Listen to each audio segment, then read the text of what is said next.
কৃষক গৌতমীর একটি জনপ্রিয় কাহিনী। তার যুবক পুত্রের মৃত্যুর পর তিনি তাকে কবর দিতে অস্বীকার করেছিলেন। তিনি চেয়েছিলেন তাকে পুনরায় জীবিত করে তুলতে। অন্যেরা তাকে অনেক বোঝালেন, কিন্তু তারা ব্যর্থ হলেন। অবশেষে একজন তাকে ভগবান বুদ্ধের সাক্ষাৎ করার পরামর্শ দিলেন।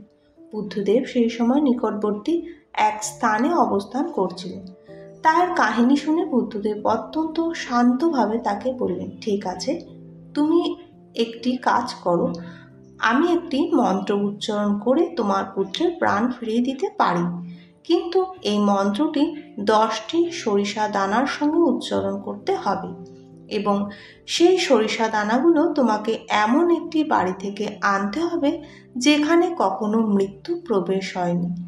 কথাটি শুনে তার ভীষণই আনন্দ হলো এবং বললেন যে তখনই তিনি গিয়ে সেই প্রকারই সরিষা দানা নিয়ে আসবেন। তিনি দাঁড়ে দাঁড়ে ঘুরলেন, কিন্তু দেখতে পেলেন প্রত্যেক বাড়িতেই মৃত্যুর প্রবেশ ঘটেছে। বহু বাড়ি ঘুরেও এরূপ কোনো বাড়ি খুঁজে পেলেন না যেখানে মৃত্যু কোনোদিন প্রবেশ হয়নি। অগত্যা তিনি হতাশ হয়ে পড়লেন এবং বুদ্ধের কাছে প্রত্যাবর্তন করলেন। তখন বুদ্ধ তাকে ব্যাখ্যা করে বললেন, যার জন্ম হয়েছে একদিন না একদিন তার মৃত্যু অনিবার্য, আর এই সত্যটি সকলেই স্বীকার করতে হবে।